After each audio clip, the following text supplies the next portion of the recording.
আমল আকীদা ভালো করে গিয়েছে, ওই ব্যক্তির কবরটি হয়ে যাবে মেশকাম্বরের ঘ্রাণ। আল্লাহর ওলির কবর থেকে ঘ্রাণ বের হয়, সুদখোর বেনামাজি নাফরমানের কবর থেকে জাহান্নামের আগুন দেখা যায়। আওয়াজ দিয়ে বলেন ঠিক কিনা? গুগু মুন্সি, উত্তরবঙ্গে তার বাড়ি। রাত্রিবেলায় মসজিদে আসতেন, অন্তরটি মসজিদের সাথে সুসম্পর্ক ছিল। রাত্রিবেলায় ভোর রাতে মসজিদে আসতেন, আর আসতে আসতে বলতেন সুবহানাল্লাহ, আলহামদুলিল্লাহ, আল্লাহু আকবার। আর মসজিদে বসে বসে মুরাকাবা করতেন, মৃত্যুর সম্পর্কে চিন্তা ভাবনা করতেন আর জিকির করতেন। গুগু করে আওয়াজ আসতো, এই জন্য মানুষ নাম দিয়েছে গুগু মুন্সি। মৃত্যুর 30 বছর পর আমার দেশ পত্রিকার মধ্যে এসেছে তন তাজা লাশ। সুবহানাল্লাহ। 30 বছর পর কাফনের কাপড়ের মধ্যে কোনো প্রকারের দাগ নেই। কবরের আযাব সত্য না মিথ্যা? কবরের জগৎ সত্য না মিথ্যা? এরকম হাজারো প্রমাণ আছে। কুমিল্লায় এক হাফেজে কোরআন, হামেলে কোরআন, মৃত্যুর 25 বছর পরে নদী ভাঙ্গনের পরে দেখা গেল হাফেজে কোরআনের দেহ অক্ষত। যেভাবে দাফনের পরে যেভাবে রেখেছে সেভাবে 25 বছর পরে পাওয়া গিয়েছে। সুমাইয়া টিভি, সুস্থ সংস্কৃতির প্রত্যাশায় আপনাদের পাশে। আলহামদুলিল্লাহিল্লাযী খলাকাল ইনসান ওয়া আল্লামাহুল বায়ান ওয়া নাশহাদু আন লা ইলাহা ইল্লাল্লাহু লা খালিকা ইল্লাল্লাহ لا خالق إلا الله ولا مالك إلا الله ولا رازق إلا الله ولا رازق إلا الله وحده لا شريك له ونشهد أن سيدنا وسندنا وحبيبنا وحبيب ربنا وطبيبنا وطبيب قلوبنا ومولانا محمدا عبده ورسوله الذي أرسله الله تعالى بالحق بشيرا ونذيرا وداعيا إلى الله بإذنه وسراجا منيرا أما بعد فأعوذ بالله من الشيطان الرجيم بسم الله الرحمن الرحيم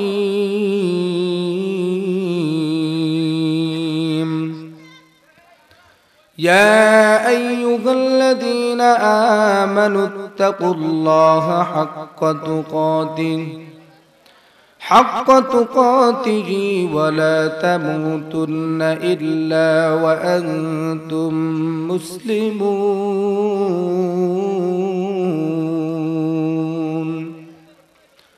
صدق الله مولانا العظيم وصدق رسوله النبي الأمي الكريم ونحن على ذلك لمن الشاهدين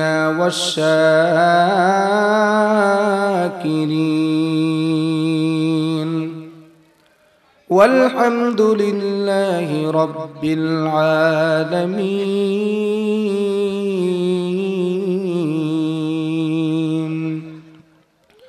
وقال تعالى إن الله وملائكته يصلون على النبي يا أيها الذين آمنوا صلوا عليه وسلموا تسليما.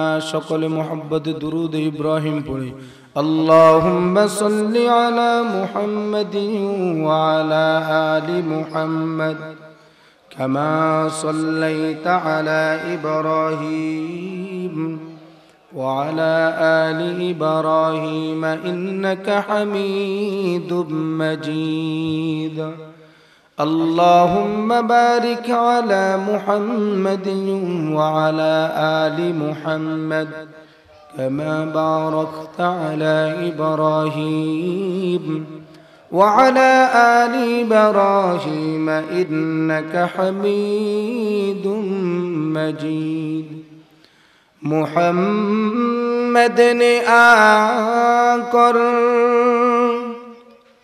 कुफर को मिटाया कुफर को मिटा कर सदाकत बताया बलगुल उला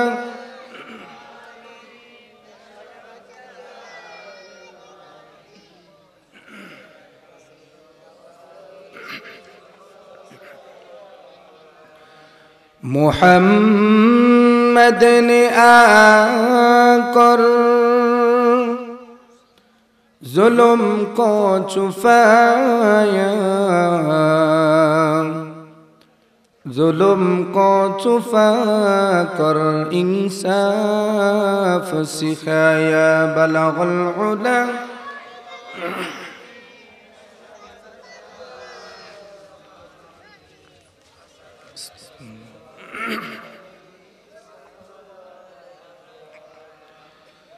मोहब्बत ज़बान खुले अल्लाह रब्बुल इज़्ज़तेर जिकिर करी किछुक्षण ला इलाहा इल्लल्लाह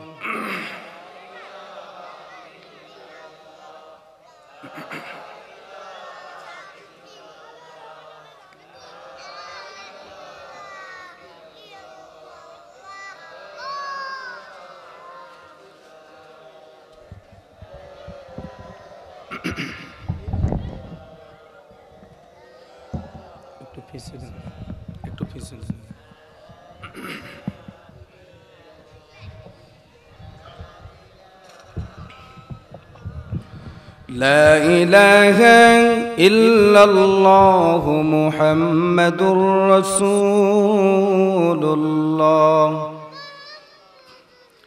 ওই চন্দ্রকে দেখো রাত্রি বেলায় আরো দেখো সূরজ প্রভাতী বেলায় দিন বয় রাত হয় গগনেতে চলছে তারা নিজ কক্ষপথে ঝিকিমিকি ঝিকিমিকি তারার মেলায় করছে বিশ্ব উজ্জ করায় কেউ তো তা পারিবে না চক্ষু জুড়িয়ে যায় খুদ প্রভুই তো করেছে সবই যেন করি উপাসনা তার লা ইলাহা ইল্লাল্লাহ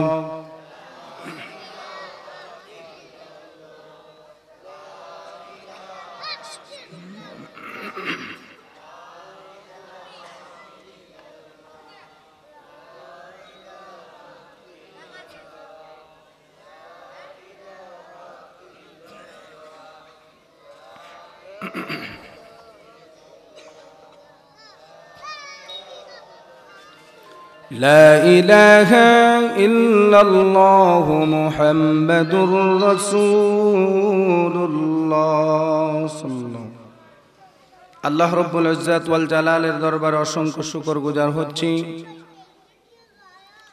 যিনি সমাজের এই ক্লান্তিলগ্ন মুহূর্তে যেই মুহূর্তে গোটা দুনিয়ার মুসলমান নির্যাতিত নিপীড়িত নিষ্পেষিত যেই মুহূর্তে পাকিস্তানের মুসলমান নির্যাতিত যেই মুহূর্তে ফিলিস্তিনের মুসলমান নির্যাতিত যেই মুহূর্তে কাশ্মীরের মুসলমান নির্যাতিত যেই মুহূর্তে আফগানিস্তান বাংলাদেশ বার্মা সহ বিশ্বের এমন কোনো রাষ্ট্র নেই যেই রাষ্ট্রে মুসলমান নির্যাতনের শিকার নয় ইসলাম ও মুসলমানের এই করুণ মুহূর্তে আল্লাহ রব্বুল ইজ্জত আমাদেরকে এনে দিয়েছেন কোরআনের এই বাগানে হাদিসের এই মজলিসে হৃদয়ের সকল ভালোবাসাকে উজাড় করে আকাশ বাতাস মুখরিত কণ্ঠে শুকরগুজার হচ্ছি আলহামদুলিল্লাহ।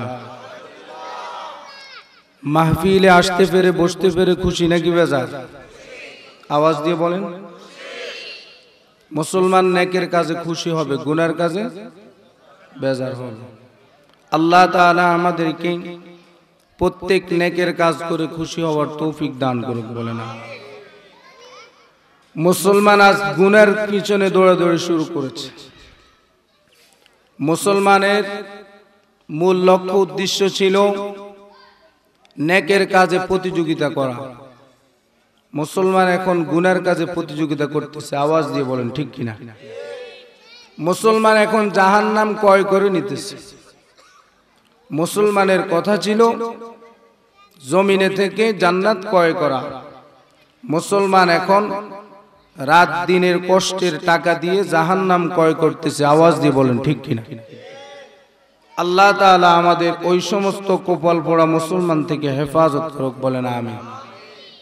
কোরআনের বাগানে এসেছি, অল্প কিছুক্ষণ কোরআন ও হাদিসের দৃষ্টিতে মেসেজ দিব। শেষ পর্যন্ত থাকবেন তো ইনশাআল্লাহ। আল্লাহ তাআলা আমাদেরকে কিছু কথা শুনে আমল করার তৌফিক দান করুক, বলেন আমিন। আল্লাহ রাব্বুল আলামিন সূরাত আলে ইমরানে 102 নং আয়াতের মধ্যে সমস্ত মুসলমানদেরকে বলতেছেন, সমস্ত মুমিনদেরকে বলতেছেন আল্লাহকে ভয় করার জন্য। কাকে ভয় করার জন্য? আল্লাহ রাব্বুল আলামিন বলেন, ইয়া আইয়ুহাল্লাযীনা আমানুত্তাকুল্লাহ হাক্কা তুকাতিহি ওয়া লা তামুতুন্না ইল্লা ওয়া আনতুম মুসলিমুন।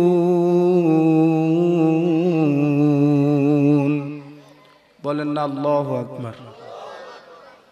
আল্লাহু আকবারের কথা বলা লাগে কেন? কোরআনের সাথে সম্পর্ক না থাকার কারণে। আওয়াজ দিয়ে বলেন ঠিক কিনা? কোরআন তেলাওয়াত হলে মুমিনদের হৃদয় প্রকম্পিত হয়ে যাবে কোরআনের আওয়াজ শুনলে। কোরআনের সাথে সম্পর্ক না থাকার কারণে আজকে আমাদের প্রকম্পিত হওয়া দূরের কথা, অন্যজনে আল্লাহু আকবার বলে চিৎকার দিলে আমরা মস্কারি করি। আওয়াজ দিয়ে বলেন ঠিক কিনা? কোরআনের সাথে আল্লাহ তাআলা পরিপূর্ণ সম্পর্ক রাখার তৌফিক দান করুক, বলেন। আল্লাহর ভয় করার জন্য ঘোষণা দিলেন কে? আওয়াজ দিয়ে বলেন। আজকে মুসলমানের অন্তরে আল্লাহর ভয় নেই। মুসলমান পরিবারের নেতৃত্ব যে দেয় তার কাছে আল্লাহর ভয় নেই। স্বামীর কাছে আজকে আল্লাহর ভয় নেই, স্ত্রীর কাছে আজকে আল্লাহর ভয় নেই, পরিবারে আল্লাহর ভয় নেই, সমাজে আল্লাহর ভয় নেই, সমাজে ভয় নেই, রাষ্ট্রে আল্লাহর ভয় নেই। গোটা পৃথিবীর মুসলমান, অধিকাংশ মুসলমানের অন্তরে আল্লাহর ভয় নেই। আওয়াজ দিয়ে বলেন ঠিক কিনা? শুধু আমাদের মতো আপনাদের মতো পাবলিকদেরকে কি বলবো, আমাদের মতো লেবাসদারি, আমাদের মতো আলেম ওলামা নামদারি, আমাদের অধিকাংশ লোকের এখন অন্তরে আল্লাহর ভয় নেই। আওয়াজ দিয়ে বলেন ঠিক কিনা? আল্লাহ তাআলা আমাদেরকে অন্তরে আল্লাহর ভয় সৃষ্টি করার তৌফিক দান করুক, বলেন। আল্লাহ রাব্বুল আলামিন বলেন, ইয়া আইয়ুহাল্লাযীনা আমানুত্তাকুল্লাহ হাক্কা তুকাতিহি ওয়া লা তামুতুন্না ইল্লা ওয়া আনতুম মুসলিমুন। আল্লাহ বলেন, ভয় করার মতো ভয় করো, মুসলমান না হয়ে কবরে যেও না। মেসেজ কার? আওয়াজ দিয়ে বলেন। আল্লাহর কোরআনের মধ্যে কোন প্রকারের সন্দেহ? সবাই বলেন। গোটা পৃথিবীর বিভিন্ন বিধর্মী আজকে কোরআন সত্য, এর মধ্যে সন্দেহ নাই, বারবার প্রমাণ করে মুসলমান হয়ে যাচ্ছে। সুবহানাল্লাহ বলেন না? আর মুসলমান কোরআন থেকে দূরে সরে নাস্তিক হয়ে যাচ্ছে, মুসলমান কোরআন থেকে দূরে সরে মুরতাদ হয়ে যাচ্ছে, মুসলমান কোরআন থেকে দূরে সরে ইসলামের বিরুদ্ধে কথা বলে, মুসলমান কোরআন থেকে দূরে সরে আলেম ওলামাকে গালি দেয় স্টেজে উঠে। আওয়াজ দিয়ে বলেন ঠিক কিনা? আর বিধর্মীরা কোরআন রিসার্চ করে দেখছে, কোরআনের মধ্যে শুরু থেকে শেষ পর্যন্ত কোন প্রকারের পরিবর্তন। বিশ্বের বিভিন্ন বিশেষজ্ঞরা আজকে কোরআন নিয়ে রিসার্চ করা শুরু করেছে। বাংলাদেশ সহ বিভিন্ন বিশিষ্ট জনরা কোরআনকে রিসার্চ করে করে দেখতেছে, শুরু থেকে শেষ পর্যন্ত একটি নক্তারও পরিবর্তন নেই। 1500 বছর আগের কোরআন বর্তমানের সাথে কোনো প্রকারের বেমিল নেই। বলেন সুবহানাল্লাহ। শিব শক্তি মহারাজ নাম কি? ভারতের শিব শক্তি মহারাজ সাধারণ কোনো লোক নয়, হিন্দুরা তাকে ভগবান বলে ঘোষণা দিয়েছে। সেই শিব শক্তি মহারাজ কোরআন খুললেন, বিভিন্ন ধর্মগ্রন্থ খুললেন, প্রত্যেক ধর্মগ্রন্থ রিসার্চ করলেন, শুরু থেকে শেষ পর্যন্ত পড়ে দেখলেন 50 বছর আগের গীতা বর্তমানের সাথে মিল নেই। 50 বছর আগের ত্রিপিটক বৌদ্ধদের ধর্মগ্রন্থ মিল নেই। 100 বছর আগের চীনাদের ধর্মগ্রন্থ বর্তমানের সাথে মিল নেই। এভাবে পৃথিবীর সমস্ত ধর্মগ্রন্থ ভালো করে পড়ে পড়ে দেখলেন 200 বছর আগের সাথে বর্তমানের সাথে মিল নেই। কোরআনে কারীমের একটি কপি নিলেন, 100 বছর আগের সূরা ফাতিহা বর্তমানের সাথে মিল, 200 বছর আগের সূরা ফাতিহা বর্তমানের সাথে মিল, 1000 বছর আগের সূরা ফাতিহা বর্তমানের সাথে মিল, 1500 বছর আগের যেভাবে নাজিল হয়েছে সূরা ফাতিহা থেকে সূরা নাস পর্যন্ত 114টি সূরার মধ্যে কোন প্রকার 1500 বছর আগের সাথে বর্তমানের সাথে বেমিল নেই। শিব শক্তি মহারাজ কোরআনে কারীমের এই অলৌকিক ঘটনা দেখে কোরআনে কারীমকে নিয়ে গবেষণা করলেন। গবেষণা করার এক পর্যায়ে কোরআন কারীম শিক্ষা আরম্ভ করলেন।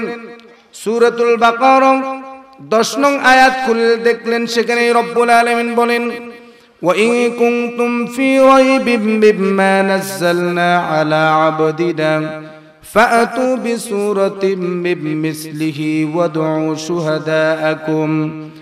وادعوا شهداءكم من دون الله إن كنتم صادقين। শিব শক্তি মহারাজ আল্লাহর কোরআন হাতে নিলেন, সেখানে দেখলেন রব্বুল আলামিন সূরাতুল বাকারার 10 নং আয়াতের মধ্যে চ্যালেঞ্জ দিচ্ছেন জমিনের মানুষেরই। কোরআনে কারীমের মধ্যে কোনো প্রকার ভুল নেই, সন্দেহ নেই। যদি তোমরা ভুল বের করে দেখাতে পারো, তোমাদের নিকট চ্যালেঞ্জ দেওয়া হচ্ছে। আল্লাহ রাব্বুল আলামিন 1500 বছর আগে সেই সময় আবু জাহেলদেরকে চ্যালেঞ্জ দিয়েছেন, হে আবু জাহেল, কোরআনকে অবিশ্বাস করো, আমার নবীকে অবিশ্বাস করো, ঠিক আছে, তবে কোরআনের মতো একটি ছোট্ট সূরা আবৃত্তি করে দেখাও। আল্লাহ 1500 বছর আগে চ্যালেঞ্জ দিয়েছে। আজকের এই মুহূর্ত পর্যন্ত গোটা পৃথিবীর কোন মানুষ কোরআনের এই চ্যালেঞ্জের মোকাবিলায় এসে পরাজয় হয়েছে, জয় হয় নাই। আওয়াজ দিয়ে বলেন ঠিক কিনা? শিব শক্তি মহারাজ দেখলেন কোরআনের মধ্যে কোনো প্রকারের ভুল নেই। তিনি খুললেন সূরাতুল বাকারা 11 নং আয়াত 4 নং পৃষ্ঠার প্রথম আয়াত, সেখানে রব্বুল আলামিন বলেন, ফা ইল্লাম তাফআলু ওয়া লান তাফআলু ফাত্তাকুন নার।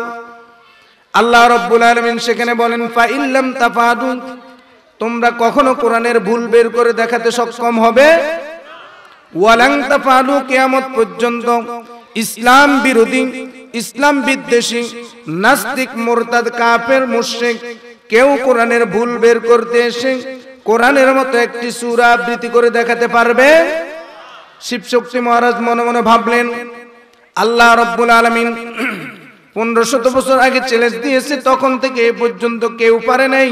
ওয়ালান তাফআলু বলে রব্বুল আলামিন আমাকেও বলতেছে, হে শিব শক্তি মহারাজ, তুমি হতে পারো ভারতের মধ্যে সবচেয়ে জ্ঞানী, কিন্তু কোরআন নিয়ে রিসার্চ করে দেখো, কোরআনের ভুল বের করে দেখাতে পারবে না, তুমিও পরাজয় হয়েছো। সুতরাং জাহান্নামের আগুনকে ভয় করো। কি কে ভয় করো? আল্লাহ রাব্বুল আলামিন বলেন, ফাত্তাকুন নারাল্লাতী ওয়াকুদুহান নাস ওয়াল হিজারাতু উইদ্দাত লিল কাফিরিন।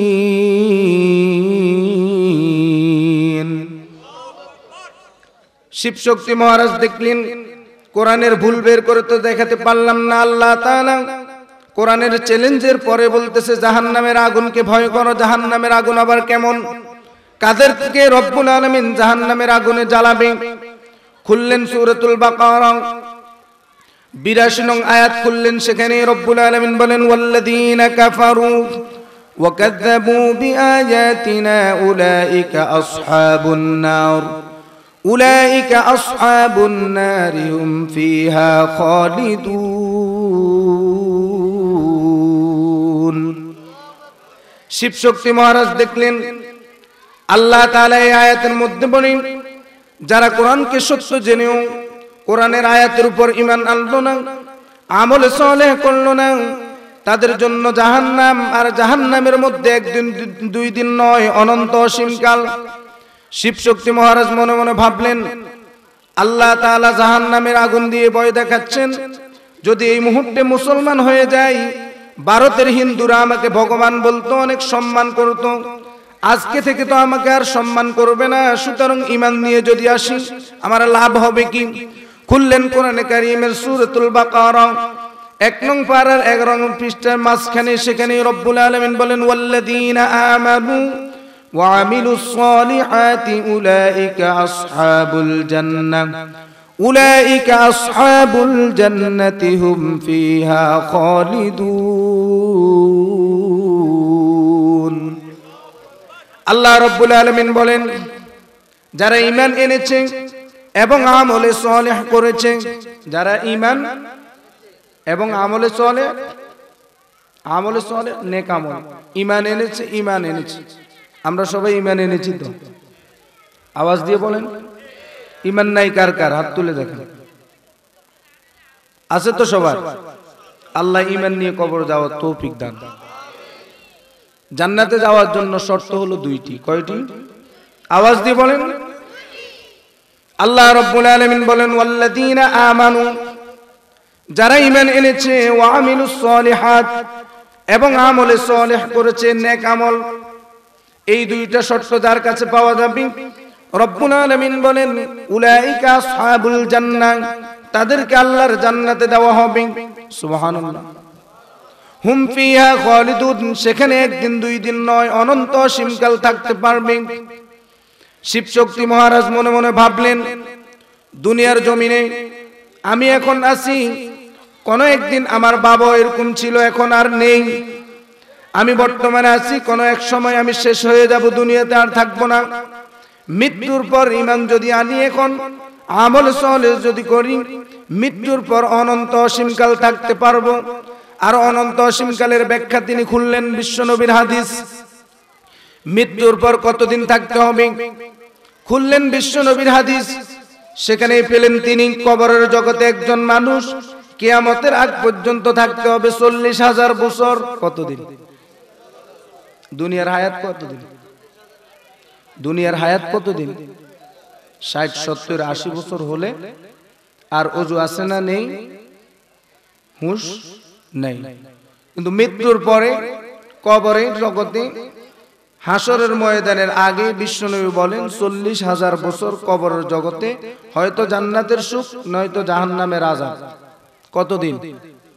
শিব শক্তি মহারাজ দেখলেন, যদি এখন মৃত্যুবরণ করি, 40,000 বছর কবরের জগতে থাকতে হবে। তারপরে তিনি কোরআন থেকে রিসার্চ করলেন, কোরআনে কারীমের মধ্যে আল্লাহ রাব্বুল আলামিন অনন্ত অসীমকালের ব্যাখ্যা দিচ্ছেন। সূরাতুল মাআরিজ 4 নং আয়াত, সেখানে রব্বুল আলামিন বলেন, তা'রুজুল মালাইকাতু ওয়ার রূহু ফি ইয়াউমিন কানা মিকদারু 50,000 সানা।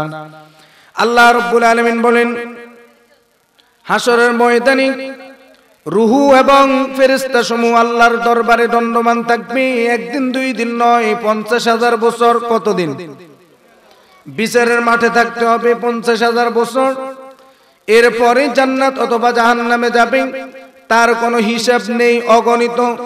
শিব শক্তি মহারাজ মনে মনে ভাবলেন, আমার দুনিয়ার হায়াত অল্প, যদি এই মুহূর্তে মৃত্যুবরণ করি, অনন্ত অসীমকাল যদি ঈমান নিয়ে না যাই, অনন্ত অসীমকাল আমাকে জাহান্নামের আগুনে জ্বলতে হবে। শিব শক্তি মহারাজ উলামায়ে কেরামকে ডেকে ঈমান নিয়ে আসলেন, আশহাদু আল্লা ইলাহা ইল্লাল্লাহু ওয়া আশহাদু আন্না মুহাম্মাদান আবদুহু ওয়া রাসূলুহু। বলেন সুবহানাল্লাহ। শিব শক্তি মহারাজ মুসলমান হয়ে নাম রাখলেন ইসলামুল হক। আমাদের বাংলাদেশেও এসেছেন। শিব শক্তি মহারাজের মতো একজন বিশিষ্ট লোক কোরআনে কারীমকে নিয়ে গবেষণা করে ভুল বের করে দেখাতে না পেরে কি হয়ে গেলেন? একজন কাট্টা কাফেরের ঘরে, মুশরিকের ঘরে জন্ম নিয়ে জান্নাতি হয়ে গেলেন, আর মুসলমানের ঘরে জন্ম নিয়ে কোরআন থেকে দূরে সরে নাস্তিক হয়ে যাচ্ছে, মুরতাদ হয়ে যাচ্ছে, কুফরি শক্তির পিছনে ঘুরে ঘুরে কাফের হয়ে কবরে যাচ্ছে, ঈমান হারা হয়ে অনন্ত অসীমকাল জাহান্নামী হয়ে যাচ্ছে। আওয়াজ দিয়ে বলেন ঠিক কিনা? এই জন্য কোরআনকে ভালোবাসতে হবে। এই জন্য কোরআনের বিরোধিতা করা যাবে। আমল যতটুকু করি সহিভাবে, ঈমান মজবুত রেখে আমল যতটুকু করে কোরআনের বিরুদ্ধচার করা যাবে। সত্য কোরআনের মধ্যে আল্লাহ রাব্বুল ইজ্জত বলেন, ইয়া আইয়ুহাল্লাযীনা আমানুত্তাকুল্লাহা হাক্কা তুকাতিহি ওয়া লা তামুতুন্না ইল্লা ওয়া আনতুম মুসলিমুন। আল্লাহ রাব্বুল আলামিন বলেন, জমিনের মানুষেরই আমি আল্লাহ রাব্বুল আলামিনকে ভয় করো, ভয় করার মতো ভয় করো। মুসলমান না হয়ে কবরে যেও না। মুসলমান না হয়ে ঘোষণা কা? আওয়াজ দিয়ে বলেন। সমাজের মানুষদের দিকে একটু লক্ষ্য করুন। অধিকাংশ মুসলমান মৃত্যুর আগে আল্লাহকে ভয় করে না, মৃত্যুর আগে মুসলমান হয় না, মৃত্যুর পরে মুসলমান সাজে। আওয়াজ দিয়ে বলেন ঠিক কিনা? আল্লাহ বলেন, মুসলমান হয়ে কবরে যাও। মুসলমানের অর্থ হলো সোজা হওয়া, সরল হওয়া। রব্বুল আলামিন ওই ব্যক্তিকে জান্নাত দিবে যেই ব্যক্তি সোজা, সহজ, সরল। বলেন সুবহানাল্লাহ। দুনিয়াতে থাকতে যত প্রকারের নাডা যত প্রকার তেড়া, যত প্রকার বাঁকা পথ আছে, সমস্ত বাঁকা পথ অনুসরণ করে মৃত্যুর পরে মৃত্যুবরণ করে সোজা হয়। আল্লাহ বলেন, সোজা হয়ে কবরে যাও। আর সেই ব্যক্তি মৃত্যুর পরে সোজা হয়। আওয়াজ দিয়ে বলেন ঠিক কিনা? মৃত্যুর পরে কেমনে সোজা? দুনিয়ার জমিনে থাকতে নামাজের সাথে কোনো প্রকারের সম্পর্ক ছিল? মৃত্যুর পর তার জানাজার নামাজ বাড়ির দরজায় একবার হয়, মসজিদের দরজায় একবার, ঢাকা শহরে একবার, গ্রামে একবার, ঈদের মাঠে একবার, নেতৃত্ব দিয়েছে যেখানে সেখানে আরেকবার। এভাবে জানাজা জানাজা হাজার হাজার মানুষ ভিড়ছে, নামাজের জন্য গুরুত্ব শুরু হয়েছে। আওয়াজ দিয়ে বলেন ঠিক কিনা? জমিনে থাকা অবস্থায় নামাজের সাথে সুসম্পর্ক ছিল। রব্বুল আলামিন বলেন, মুসলমান হয়ে কবর যাও। মুসলমানের অর্থ হলো সোজা হওয়া। জমিনে থাকা অবস্থায় নামাজ পড়ো, নামাজ ধরো। আল্লাহ তৌফিক দান করুক। মৃত্যুর আগে তার সাথে সুন্নতি লিবাসের সাথে কোনো প্রকারের সম্পর্ক ছিল না। মৃত্যুর পরে তার সাদা কাপড় আছে না নাই? দুনিয়াতে থাকতে সোজা হয় নাই, মৃত্যুর পরে সুন্নতি পুরা লেবাস দিয়ে ঢেকে ফেললো। অথচ জমিনে থাকতে এই সুন্নতের বিরুদ্ধচার করেছে। মাঠে ঘাটে হাটে দোকানে যেখানে যায় সেখানে সুন্নতের বিরুদ্ধচার করেছে। মৃত্যুর পরে সুন্নতি লেবাস গায়ে দিয়ে কবরে গিয়েছে। আওয়াজ দিয়ে বলেন ঠিক কিনা? আল্লাহর বিরুদ্ধে, রাসূলের বিরুদ্ধে, মিল্লাতে রাসূলের বিরুদ্ধে অনেক বিরুদ্ধচার করেছে। মৃত্যুর পরে কবরে রাখার সময় পড়েছে বিসমিল্লাহি আলা মিল্লাতি রাসূলিল্লাহ। বিশ্বনবী বলেন, ওই ব্যক্তি দুনিয়াতে থাকতে মিথ্যাচার করেছে, আল্লাহর বিরুদ্ধে চার করেছে, কবরে রাখতো মিথ্যা কথা বলা হচ্ছে। আওয়াজ দিয়ে বলেন ঠিক কিনা? এই জন্য আল্লাহ বলেন, মুসলমান হও এরপর কবরে যাও। আল্লাহ বলেন, সোজা হও এরপরে কবরে যাও। সোজা হওয়ার জন্য প্রথম শর্ত হলো আল্লাহর ভয় অন্তরে সৃষ্টি করা। আল্লাহ আমাদেরকে আল্লাহর ভয় অন্তরে সৃষ্টি করার তৌফিক দান করুন। যেমন ভাবে জনগণের মধ্যে আল্লাহর ভয় নেই, তেমন ভাবে রাষ্ট্রপ্রধানদের কাছে আল্লাহর ভয় নেই। আওয়াজ দিয়ে বলেন ঠিক কিনা? মুসলমান ভাইরা আমার, যখন জনগণের মধ্যে আল্লাহর ভয় ছিল, যখন রাসূলের জমানার পরে খলিফাতুল মুসলিমিনদের আমলে জনগণের কাছে আল্লাহর ভয় ছিল, তখন খলিফাতুল মুসলিমিনদের অন্তরেও ভয় ছিল কার? খলিফাতুল মুসলিমিন আমিরুল মুমিনিন হযরত ওমর রাদিয়াল্লাহু তাআলা আনহু। নাম কি? সবাই বলেন। সাধারণ লোক না বিশেষ লোক? আওয়াজ দিয়ে বলেন। মক্কার জমিনে ভূমিকম্প হচ্ছিল। হযরত ওমর হাতের মধ্যে লাঠি ছিল, লাঠি দিয়ে এমন জোরে আঘাত করেছে, আঘাতের সাথে সাথে রব্বুল আলামিন ভূমিকম্প বন্ধ করে দিয়েছে। হাকিমুল উম্মত আশ-শাবানী তানবী রাহমাতুল্লাহ আলাইহি বলেন, হযরত ওমরের লাঠির আঘাতে ভূমিকম্প বন্ধ হয়ে গিয়েছে। আল্লাহ রাব্বুল আলামিন মক্কা মদিনার মধ্যে কিয়ামত পর্যন্ত হযরত ওমরের লাঠির আঘাতের কারণে ভূমিকম্প দিবেন না। সাধারণ লোক না বিশেষ লোক? বয়সী লোক আর? আওয়াজ দিয়ে বলেন।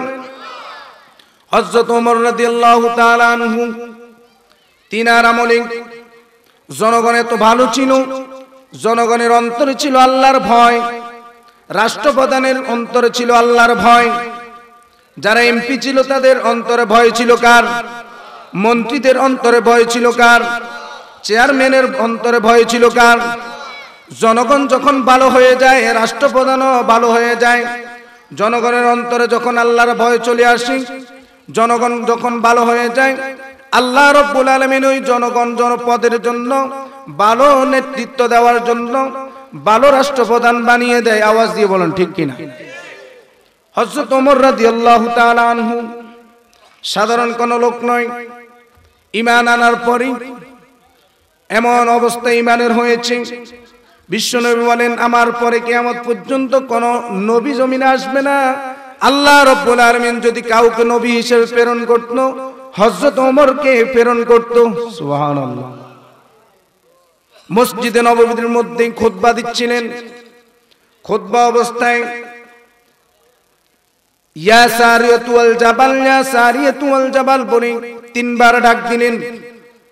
মসজিদের মুসল্লিরা জিজ্ঞাসা করলেন নামাজের পর, হে আমিরুল মুমিনিন, প্রতিদিন খুতবা দেন, খুতবার সময় আপনি ইয়া সারিয়াতু ওয়াল জাবাল বলেন না, আজকে কেন ইয়া সারিয়াতু ওয়াল জাবাল বলেছেন?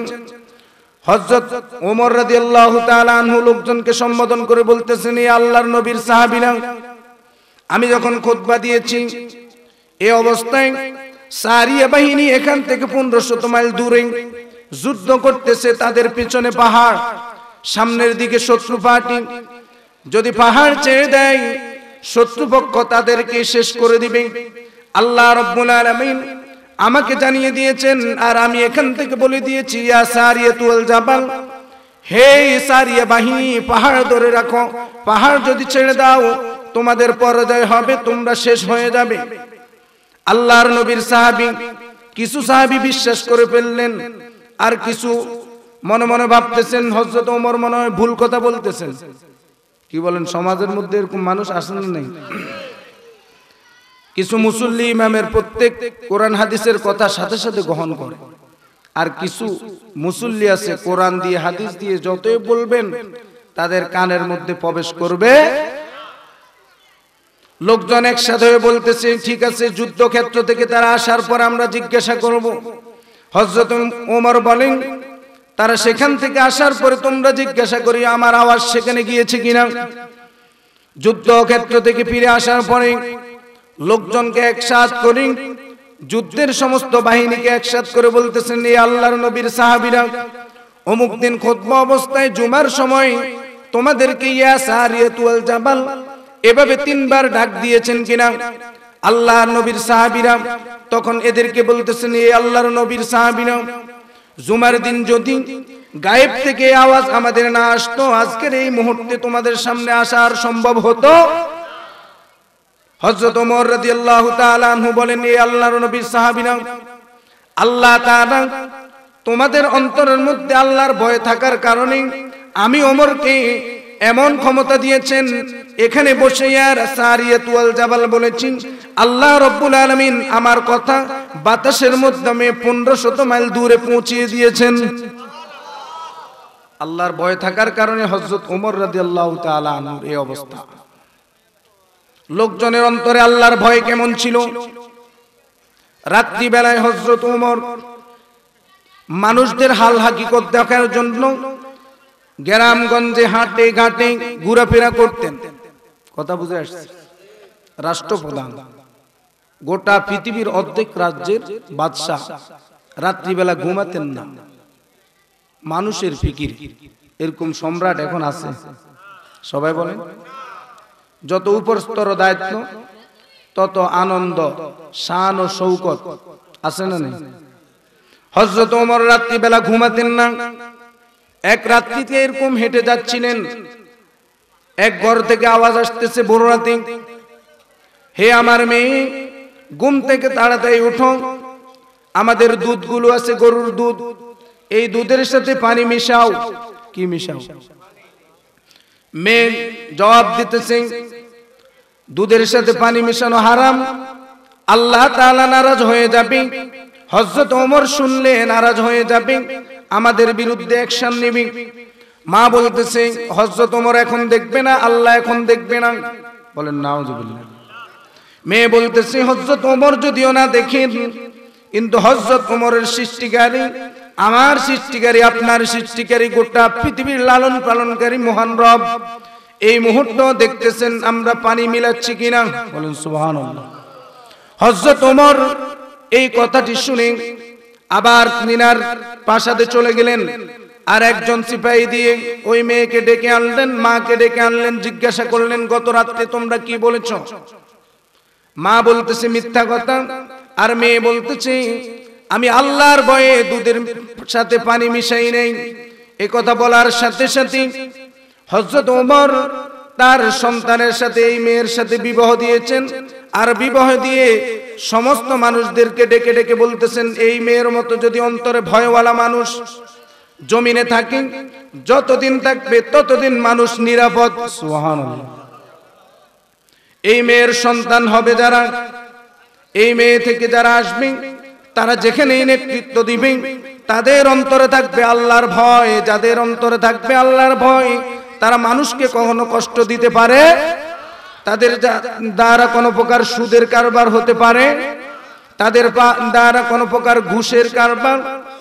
কেউ দেখতেছে না, পকেটে নিয়ে নিল, দেখতেছেন কে? আওয়াজ দিয়ে বলেন। সৎ বিচারটা করে নাই, অসৎ পথে চলছে, পৃথিবীর সমস্ত মানুষের চোখের আড়ালে একজন সারাক্ষণ দেখতেছে, তিনি হলেন কে? এইরকম অন্তরে যদি থাকে, এরকম অন্তরের মধ্যে যদি ভয় থাকে, মুসলমান কখনো গুনার কাজ করতে পারে? হযরত ওমর রাদিয়াল্লাহু তাআলা আনহুর আমলে একজন রাখাল, হযরত ওমর রাদিয়াল্লাহু তাআলা আনহু ছদ্মবেশে হেঁটে যাচ্ছেন। ওই রাখাল হযরত ওমরকে চিনে না। হযরত ওমর বলতেছেন, হে রাখাল, তুমি কার কাজ করো? তিনি বলতেছেন, আমার মালিক হলো উনি, আমার মালিক অমুক, ওনার অধীনে কয়েক হাজার বকরি আছে, আমি বকরিগুলো দিনের বেলায় লালন পালন করি, রাত্রে নিয়ে যাই। হযরত ওমর রাদিয়াল্লাহু তাআলা আনহু বলেন, এই পাল থেকে আমাকে একটি বকরি দিয়ে দাও, তোমাকে কিছু টাকা দিয়ে দিব। ওই রাখাল বলতেছি, মালিক এখন নেই, কিন্তু মালিকের মালিক মহান রব এখানে আছে। সুবহানাল্লাহ। হযরত ওমর ওই ব্যক্তিকে আবার রাজপ্রাসাদে ডেকে, গোটা রাজপ্রাসাদের আশেপাশের সমস্ত লোকদেরকে ডেকে ডেকে বলতেছে, আমানতদারি এই রাখাল, এই রাখালের মতো মানুষ যতদিন এই জমিনের মধ্যে থাকবে, গোটা পৃথিবী ততদিন নিরাপদ। আওয়াজ দিয়ে বলেন ঠিক কিনা? অন্তরে কার ভয়? আওয়াজ দিয়ে বলেন। আল্লাহর ভয় যাদের অন্তরে আছে, তারা গুনাহ করতে পারে। পৃথিবীর সমস্ত ক্যামেরা বন্ধ, সমস্ত চক্ষুর আড়াল হতে পারে, আল্লাহর চোখের আড়াল হওয়া যাবে। এই জন্য আল্লাহর ভয় অন্তরে সৃষ্টি করতে হবে কিনা? আওয়াজ দিয়ে বলেন। মৃত্যুর পরে না মৃত্যুর আগে? সবাই বলেন। হযরত ওমর রাদিয়াল্লাহু তাআলা আনহু জমিনে থাকা অবস্থায় জান্নাতের সুসংবাদ পেয়েছেন, তারপরে অন্তরে ছিল কার ভয়? আওয়াজ দিয়ে বলেন, কার ভয়? তিনার সংসদে যত এমপি মন্ত্রী ছিল, সমস্ত এমপি মন্ত্রী আল্লাহর ভয়ে কখনো টেন্ডারবাজি করতে পারে? তার অধীনে যত চেয়ারম্যান ছিল, জনগণের সেবক, কখনো এই সেবকরা বক্ষক হয় নাই, কখনো এদিক ওদিক করেন নাই। জনগণের সম্পদ ভয় ছিল কার? মেম্বারদের অন্তরে যখন ভয় ছিল, এই অন্তরে ভয় থাকার কারণে কখনো জনগণের সম্পদ জনগণকে কখনো কষ্ট দেয় নাই। ভয় কার? এভাবে পরিবার, এভাবে সমাজ, প্রত্যেক নেতৃত্ব দায়িত্বশীল সকলের অন্তরে ভয় যখন ছিল, আল্লাহর ভয় থাকার কারণে কোনো প্রকারে বেমিল হয় নাই, সুশীল সমাজ, সুন্দর সমাজ চলেছে। আল্লাহ সেই অন্তরের সৃষ্টি করার তৌফিক দান করুন। হযরত ওমর রাদিয়াল্লাহু তাআলা আনহু জমিনে থাকতে আল্লাহর ভয়ের কারণে জান্নাতের সুসংবাদ পেয়েছেন। বলেন সুবহানাল্লাহ। আমরা কেউ কি জান্নাতের সুসংবাদ পাইছি? সবাই বলেন। 10 জন সাহাবী জমিনে থাকতে কিসের সংবাদ পেয়েছেন? আশারায়ে মুবাশশিরা। বলেন আশারায়ে 10 জন জান্নাতের সুসংবাদ পেয়েছেন জমিনে থাকা অবস্থায়, তাদেরকে বলা হয় আশারায়ে মুবাশশিরা। তাদের অন্তরের মধ্যে এরকম ভয় ছিল, আর আমাদের অন্তরের মধ্যে ভয় নেই। ভয় নেই এই জন্য কবরের কথা আমাদের চিন্তা নেই। মনে মনে ভাবতেছি কবরে গিয়ে একটা ব্যবস্থা হবে, এরকম ভাবতেছি। এরকম আসি না নাই? সবাই বলেন। কবরে গিয়ে কোন প্রকারের ব্যবস্থার সুযোগ আছে? সবাই বলেন। 1000 বছর যদি কবরের জগতে নামাজ পড়ি, 1 ওয়াক্ত নামাজের সুযোগ হবে? সবাই বলেন। নেক পাওয়া যাবে? কবরের ভিতরে এক আল্লাহওয়ালা কবর থেকে সূরা মুলুকের আওয়াজ, আল্লাহওয়ালার কবর থেকে আরেকজন শুনতেছে, তাবারাকাল্লাযী বিয়াদিহিল মুলক ওয়া হুয়া আলা কুল্লি শাইইন কাদির। বলেন সুবহানাল্লাহ। কিতাবের মধ্যে এসেছে ওই কবর থেকে সূরা মুলুকের আওয়াজ শুনে এই আল্লাহওয়ালা কবরের সামনে দাঁড়িয়ে গেলেন, আর ডাক দিয়ে বলতেছেন, এই আল্লাহর ওলি কবরে গিয়ে কতদিন সূরা মুলুক পড়তেছেন? তিনি বলতেছেন, জমিনে থাকতে সূরা মুলুকের সাথে ভালো সম্পর্ক ছিল। রাত্রি বেলায় সূরা মুলুক তেলাওয়াত করা ব্যতীত ঘুমাতাম না। কবরে আসার পরে আল্লাহ রব্বুল আলামিন আমাকে নাজাত দিয়েছেন। রব্বুল আলামিনের কাছে আমি বলেছি, আমি যেন কবরে থেকে থেকে সূরা মুলুক তেলাওয়াত করতে পারি। সুবহানাল্লাহ। তিনি কবর থেকে বলতেছেন, জমিনের মানুষেরই আমি কবর থেকে আজকে 30 বছর হয়ে গেল সূরা মুলুক পড়তেছি, সূরা মুলুক পড়তেছি, আর তুমি একবার সুবহানাল্লাহ বলেছো। তোমার একবার সুবহানাল্লাহর নেক আমল আমাকে দিয়ে দাও। 30 বছরের সূরা মুলুকের নেক আমল তুমি নিয়ে দাও। 30 বছর সূরা মুলুক কবরে তেলাওয়াত, আর জমিনে একবার সুবহানাল্লাহর দাম আল্লাহর নিকট কোটি কোটি গুণে। তাহলে মৃত্যুর পর কবরে গিয়ে কোনো আমল করে কাজে আসবে? মৃত্যুর পর শুধু মুখাপেক্ষী, মুখাপেক্ষী। এই জন্য জমিনে থাকতে আমল করতে হবে। আল্লাহ তৌফিক দান করুক। বলে না, জমিনে থাকতে কবরের ভয় অন্তরে সৃষ্টি করতে হবে। হযরত ওমর রাদিয়াল্লাহু তাআলা আনহু জান্নাতের সুসংবাদ পেয়েও জমিনে থাকতে দৈনন্দিন কাঁদতেন কবরের কথা বলে বলে। হযরত ওমর রাদিয়াল্লাহু তাআলা আনহু কবরের কথা বলে বলে কান্নাকাটি এভাবে করতেন, হায় রে, এই মুহূর্তে যদি আমি মৃত্যুবরণ করি, এই মুহূর্তে যদি আমি কি করি, এই মুহূর্তে যদি আমি মৃত্যুবরণ করি, আমার বন্ধু বান্ধব আত্মীয় স্বজন সবাই পর হতে থাকবে, সবাই সরে যাবে। এই মুহূর্তে যদি মৃত্যুবরণ করি, ঘরে পড়ি, ঘর থেকে চিরবিদায় দিয়ে ঘর থেকে আমাকে বের করা হবে। ঘর থেকে চিরবিদায় দিয়ে বের করে আমাকে আমার গায়ে যত জামা কাপড় আছে সমস্ত জামা কাপড়গুলো আস্তে আস্তে খুলতে থাকবে। আমার শরীরের মধ্যে কত শক্তি ছিল, হাত দিয়ে কত মানুষের উপর জুলুম করেছি, পা দিয়ে কত মানুষের সাথে অত্যাচার করেছি, কত আল্লাহর নাফরমানি করেছি। আজকে আমার হাতের শক্তি নেই, পায়ের শক্তি নেই। এভাবে দৈনন্দিন মৃত্যুর ব্যাপারে চিন্তা ভাবনা করতেন হযরত ওমর, কে যিনি জান্নাতের সুসংবাদ পেয়েছেন। এরপর তিনি চিন্তা করতেন, যদি এই মুহূর্তে মৃত্যুবরণ করি, ঘর থেকে বের করে আমার শরীর থেকে সমস্ত কাপড়গুলো ছিনিয়ে নেওয়া হবে, চিরতরে খুলে দেওয়া হবে, গোসল করানো হবে, আমাকে ধরাধরি করে বের করা হবে এবং চিরতরে আমাকে সাদা কাপড় পরানো হবে। এই সাদা কাপড় দিয়ে 3 বার পেঁচিয়ে আমাকে জনসম্মুখে আনা হবে জানাজার জন্য। চিরতরে আমার মুখ খোলা হবে, মানুষগুলো আমার বন্ধু বান্ধব আত্মীয় স্বজন সবাই আসবে শেষবারের মতো দেখার জন্য, আর সবাই কান্নাকাটি করবে। এদিকে আমি হাজার উপকার চিৎকার দিব, হে আমার ভাইয়েরা, হে আমার বোনেরা, হে আমার মা, হে আমার বাবা, হে আমার আত্মীয় স্বজন, আমাকে কোথায় নিয়ে যাচ্ছ? এভাবে চিৎকার দিতে থাকবে, পৃথিবীর কোন মানুষে শুনবে? এভাবে খাটে করে নিয়ে যাওয়া হবে জানাজার জন্য। ইমাম সাহেব 4 তাকবীর দিয়ে জানাজা শেষ করবে, আর আমার আত্মীয় স্বজন গুলো আমাকে নিয়ে যাবে শেষ বিদায়ের জন্য কবর দেশে। কবরে নিয়ে আমাকে একা একা রেখে আসবে। কবরে রেখে আমার উপরে দেওয়া হবে বাঁশ, এরপর দেওয়া হবে কলাপাতার বিছানা, এরপরে দেওয়া হবে মাটি। পৃথিবীর সাথে আমার সাথে আর কোনো সম্পর্ক থাকবে? বিশ্বনবী বলেন, মাটি দেওয়ার পরে একজন ফেরেশতা কবরের উপরে দাঁড়িয়ে বলে, জমিনের মানুষেরাই, এই ব্যক্তি এতদিন তোমার সন্তান ছিল, তোমার ভাই ছিল, তোমার বন্ধু ছিল, তোমার আত্মীয় স্বজন ছিল। আজকের এই মুহূর্ত থেকে এই ব্যক্তি তোমাদেরকে ভুলে যাচ্ছে, ভুলে গিয়েছে। তোমরা এই ব্যক্তি থেকে এই ব্যক্তিকে আজকে থেকে ভুলে যাও। আজকে থেকে কি যাও? ফেরেশতারা এই এলান শুনে জমিনের মানুষগুলো আস্তে আস্তে ভুলতে থাকবে। সন্তান একদিন, 2 দিন, 3 দিন, 40 করার পরে আর খবর নিবে না। মা আর খবর নিবে না, বাবা আর খবর নিবে না। এভাবে বন্ধু বান্ধব আস্তে আস্তে ভুলতে ভুলতে 1 বছর পরে স্মরণ করবে, 2 বছর পরে স্মরণ করবে, 10 বছর পরে আস্তে আস্তে স্মরণ করা শেষ করে দিবে। এভাবে এক সময় দেখা যাবে একা একা অনন্ত অসীম কালের জন্য কবরে চলে যেতে হবে। আওয়াজ দিয়ে বলেন ঠিক কিনা? হযরত ওমর রাদিয়াল্লাহু তাআলা আনহু এভাবে দৈনন্দিন কবরকে স্মরণ করে, মৃত্যুকে স্মরণ করে কান্নাকাটি করতেন।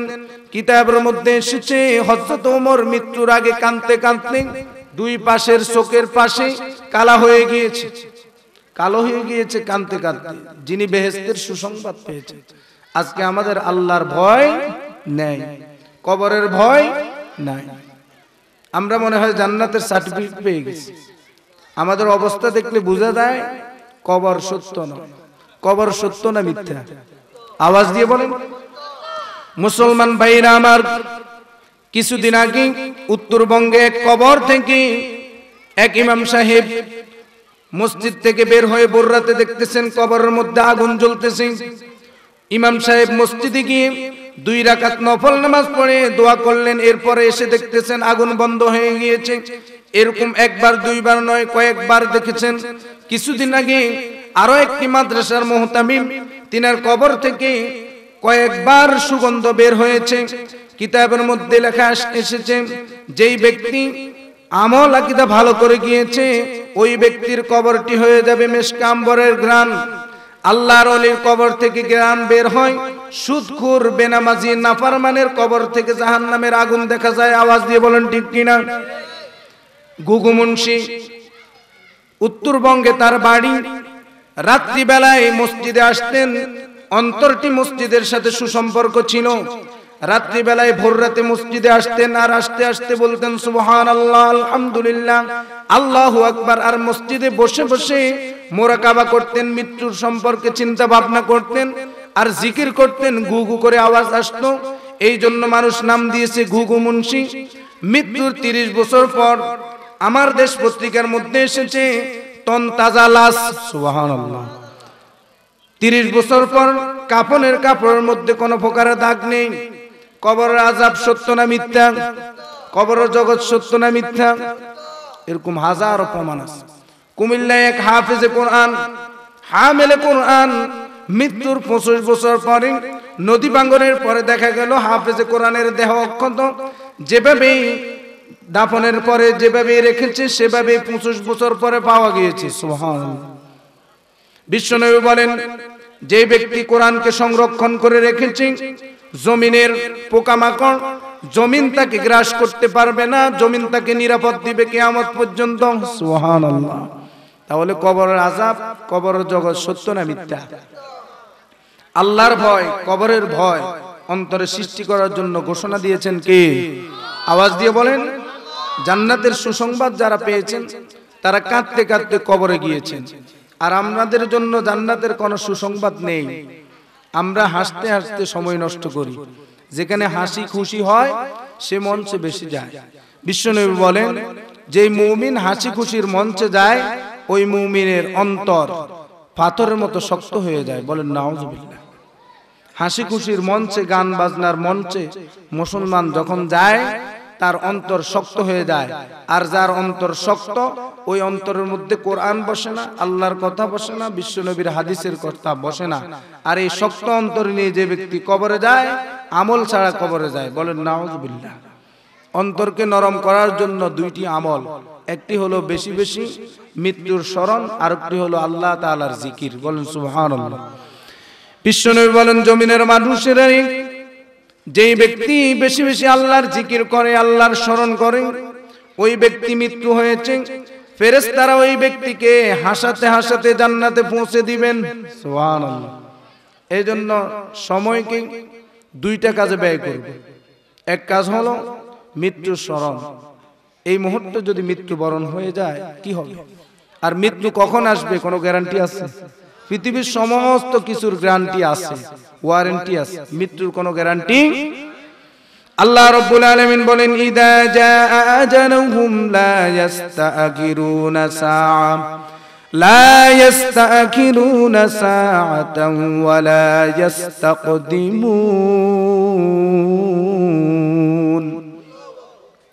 আল্লাহ রাব্বুল আলামিন বলেন, আমার ফেরেশতা আজরাইল আলাইহিস সালাম যেই ব্যক্তির সামনে একবার গিয়েছে, ওই ব্যক্তিকে আর এক মুহূর্ত সেখানে রাখবে না, আর এক কদম সামনে আগাতে দিবে। হযরত আজরাইল আলাইহিস সালামকে হাসরের ময়দানে আল্লাহ রাব্বুল আলামিন প্রশ্ন করবে, দুনিয়ার সমস্ত মানুষের জান কবজ করেছো, কার জান কবজ করতে তোমার কষ্ট হয়েছে বেশি? তখন তিনি বলবেন, সাদ্দাদের আম্মা যখন তাকে প্রসব করেছে 1 মিনিটের মাথায়, তখন সে নদীতে ছিল, নদীতে একটি নৌকার মধ্যে ছিল, এই নৌকার মধ্যে তার জান কবজ করা হয়েছে। তার মায়ের যখন জান কবজ করা হয়েছে, আমার কাছে অনেক কষ্ট লেগেছে, কারণ তার জান কবজ করার পরে এই সাদ্দাত নৌকার মধ্যে একা একা বেশি ছিল। এরপর জিজ্ঞাসা করা হয়েছে আর কার? সাদ্দাত যখন বড় হয়ে গিয়েছে, আল্লাহর নাফরমান হয়ে গিয়েছে, সাদ্দাত এক বাচ্চার লালন পালনে থেকে বাচ্চা হয়ে গিয়েছে। নবীরা দাওয়াত দিয়েছে, ঈমান আনার পর জান্নাত দেওয়া হবে, ঈমান না আনলে জাহান্নামে। সাদ্দাত জান্নাত বানিয়েছে। কি বানিয়েছে? সাদ্দাত জান্নাত বানিয়ে এই জান্নাতের মধ্যে উদ্বোধন করবে, জান্নাতে যাবে। রাজপ্রাসাদ থেকে হাঁটা আরম্ভ করলো। যেতে যেতে সামনে যাওয়ার পর কয়েকশো ঘোড়া নিয়ে হাঁটা আরম্ভ করলো, চলা আরম্ভ করলো। একজন ফকির বেশে এসে বলতেছে, এই সিপাহী, তোমাদের ঘোড়া বন্ধ করো, তোমাদের বাচ্চার সাথে আমার সাথে কথা আছে। সাদ্দাদের কাছে সংবাদ গিয়েছে। এই ফকিরকে সরানোর জন্য সাদ্দাত চিৎকার দিল, এই মুহূর্তে আমার বেহেশত উদ্বোধন হবে, এই মুহূর্তে তুমি ফকির কোত্থেকে আসলে? জোরে জোরে ধাক্কা ধাক্কি আরম্ভ করলো, কিন্তু এই ফকির তো সেই ফকির নয়। সাদ্দাদের সৈন্য সেনারা তাকে রাস্তা থেকে সরাতে পারতেছে না, বারবার চেষ্টা পারতেছে না। এই ফকির গিয়ে বেহেশতের একদম শাহী দরজা, সেখানে গিয়ে দাঁড়িয়ে রইল। সাদ্দাত বের হলো, বের হয়ে ফকিরকে বলতেছে, ফকির তুমি কি চাও? আমি কিছুক্ষণ পরে আমার কষ্টের সাধনার কারণে আমি যেই জান্নাত বানিয়েছি সেই জান্নাতে যাব, এই মুহূর্তে তুমি কি চাও? ওই ফকির বলতেছে, আমি দুনিয়ার জমিনের কোনো ফকির নয়, আমি এই মুহূর্তে তোমাকে চাই, আমার হাতে আর কোনো সময় নেই।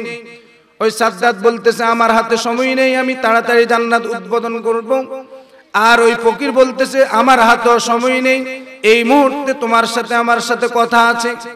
চিৎকার দিল, চিৎকারের সাথে সাথে জান্নাতে যাওয়ার আগে তার জান কবজ হয়ে গেল। আর আজরাইল আলাইহিস সালাম আল্লাহকে বলেন, এই দুই ব্যক্তির জান কবজের সময় আমার বড় আফসোস হয়েছে। আল্লাহ তাআলা বলেন, ইদা জাআ আজালুহুম লা ইস্তাকদিমুনা সাআতাও ওয়া লা ইস্তাকদিমুন। আল্লাহ রাব্বুল আলামিন বলেন, সাদ্দাদের মা, তার সময় শেষ হয়ে গিয়েছে, আর এক মুহূর্ত দেওয়া যায়নি। সাদ্দাদের কদম শেষ হয়ে গিয়েছে, এক কদম দিলেও জান্নাতে যাবে, কিন্তু আল্লাহ বলেন সময় যখন শেষ হয়ে যাবে একটা নিঃশ্বাসও দেওয়া সম্ভব হবে না। সময় যখন শেষ হয়ে যাবে সাদ্দাত বেহেশত উদ্বোধন করবে, কিন্তু সামনে এক কদম দেওয়ার সুযোগ হয়। এই জন্য যত আশা ভরসা, যত কিছু করব, অনেক আশা ভরসা আছে, কিন্তু যখন সময় শেষ হয়ে যাবে, আপনি কি যুবক, আপনি কি বৃদ্ধ, আপনি কি শিশু, আপনি কি কিশোর, এটা মানা হবে না। আজরাইল আলাইহিস সালামের বাহন আসলেই শেষ। এই জন্য মৃত্যুর স্মরণ এখন থেকে করতে হবে। হযরত আলী রাদিয়াল্লাহু তাআলা আনহুকে বিশ্ব নবী প্রশ্ন করলেন, হে আলী, মৃত্যুকে কেমন স্মরণ করো, মৃত্যু কতদিন দূরে মনে করো? হযরত আলী রাদিয়াল্লাহু তাআলা আনহু বিশ্ব নবীকে বলেন, হে আল্লাহর রাসূল, আমি যখন আসরের নামাজের নিয়ত করি, মনে মনে ভাবি এইটি আমার শেষ আসরের নামাজের সময়, আমি মনে হয় আগামী দিন আর আসরের নামাজ পড়া আমার দ্বারা সম্ভব নয়, আমি নিয়ত করি আমার জীবনের শেষ আসরের নামাজ।